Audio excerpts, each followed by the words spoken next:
Bismillahirrahmanirrahim. Assalamualaikum warahmatullahi wabarakatuh. Bertemu kembali dengan Ibu Kasma. Halo, apa kabar anak-anak? Ibu harap anak-anak semua sehat selalu dan selalu dalam lindungan Allah Subhanahu wa Ta'ala. Amin. Sebelum Ibu melanjutkan pembelajaran PKLH, marilah kita berdoa terlebih dahulu agar kegiatan kita dimudahkan dan dilancarkan. Berdoa dimulai. Berdoa selesai. Baiklah Nana, Ibu hari ini akan melanjutkan pembelajaran PKLH, Pendidikan, Kebersihan, dan Lingkungan Hidup.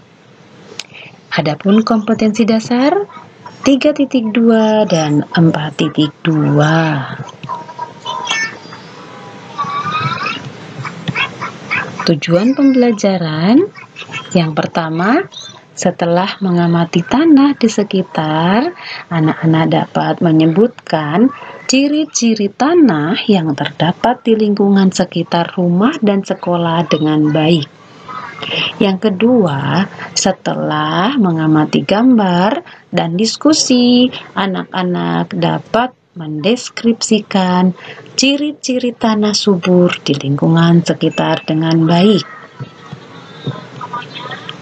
Bab 2. Mengenal tanah. Manusia, hewan, dan tumbuhan hidup di bumi. Bumi merupakan ciptaan Tuhan. Tanah, air, dan udara juga merupakan ciptaan Tuhan. Tanah merupakan bentukan alam. Tanah adalah lapisan paling atas permukaan bumi. Nah, anak-anak, tanah itu adalah lapisan paling atas dari permukaan bumi. Manusia, hewan, dan tumbuhan hidup di bumi. Bumi itu ciptaan Tuhan. Begitupun dengan tanah, air, dan udara.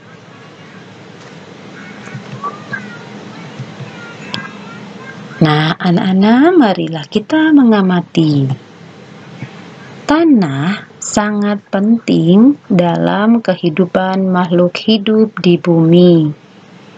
Tanah merupakan tempat tanaman tumbuh. Tumbuhan berguna bagi manusia dan hewan. Tanah juga merupakan habitat bagi hewan seperti cacing.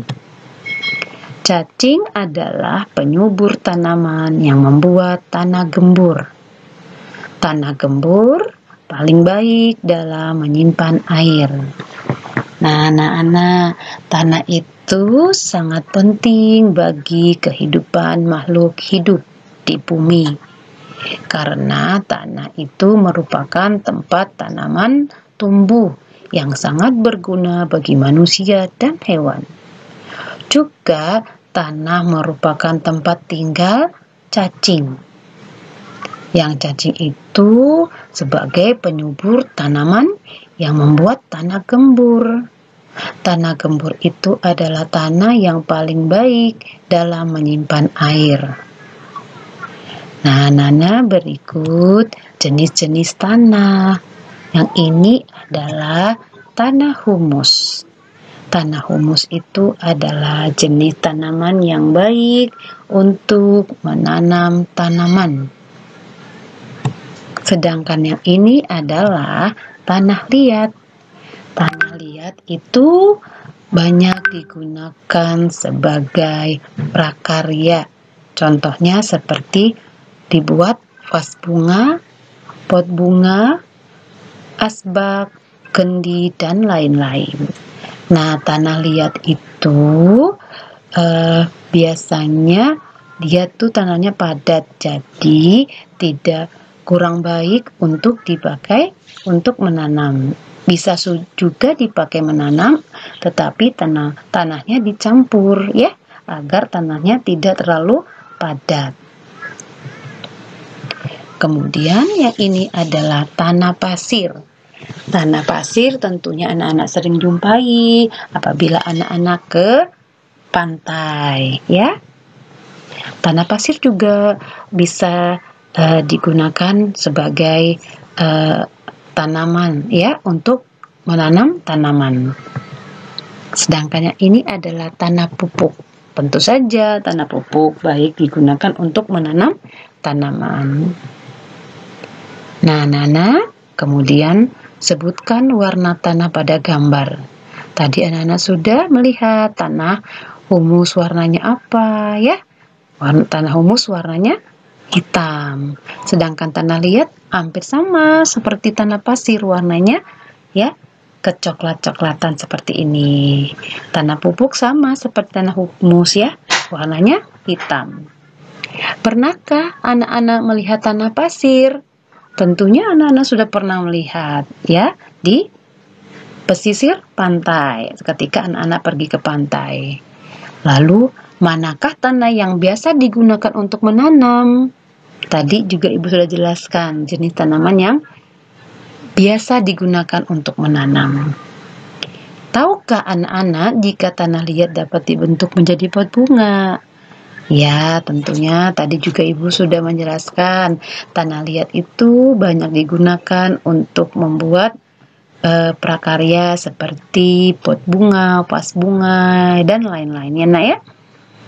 Lalu, apakah tanah humus itu gembur? Iya, tanah humus gembur, ya, tentunya.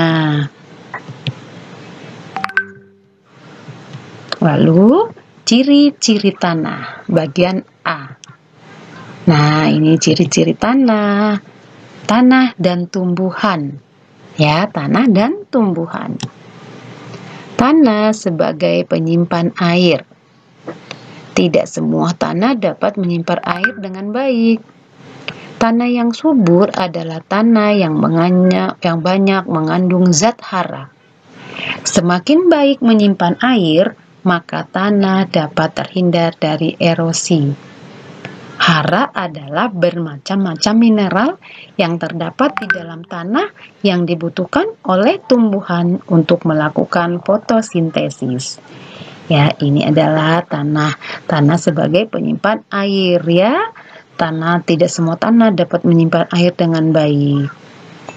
Tanah yang subur adalah tanah yang banyak mengandung hara, yang bermacam-macam mineral yang terdapat dalam tanah tersebut, yang baik untuk melakukan fotosintesis pada tanaman. Lalu, mari kita mencoba. Lihatlah gambar di sini. Di sini adalah gambar Ibu dan Irma. Ibunya Irma dan Irma.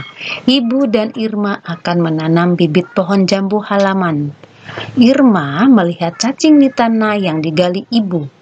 Lalu Irma bertanya kepada ibu, "Bu, mengapa cacing dapat menyuburkan tanah?" Tadi sudah mendengar penjelasan ibu sebelumnya. Tentunya kira-kira bagaimana jawaban ibu kepada si Irma? Mari kita bantu jawaban mamanya Irma, ya. Nih, jawabannya bisa kita jawab seperti ini. Cacing bisa membuat tanah jadi subur adalah karena aktivitasnya. Ya, karena aktivitasnya cacing bisa membantu membuat tanah jadi semakin baik untuk ditanami tanaman. Seperti apa saja aktivitasnya? Nah, di sini aktivitas cacing itu bergerak, tinggal dalam tanah. Cacingnya berjalan, ya, dalam tanah. Nah, dengan berjalannya cacing itu cacing menjalan sehingga membuat rongga-rongga pada tanah. Nah, dengan rongga-rongga tanah tersebut, tanah dapat menyimpan air dengan baik. Nah, kemudian cacing baik dalam tanah apa saja? Nah, yang pertama, meningkatkan nutrisi dalam tanah. Yang kedua, meningkatkan pengairan. Yang ketiga, meningkatkan struktur tanah. Dan yang keempat, meningkatkan kualitas pertanian. Nah, itu adalah kegunaan cacing dalam tanah yang tadi, ya. Meningkatkan nutrisi dalam tanah dan sebagainya. Nah, Nana, demikianlah materi Ibu hari ini, yaitu tentang ciri-ciri tanah. Ibu harap anak-anak dapat memahami materi yang Ibu sampaikan. Selamat belajar dan terima kasih. Dan jangan lupa selalu jaga kesehatan, mencuci tangan, memakai masker, dan menjaga jarak. Wassalamualaikum warahmatullahi wabarakatuh.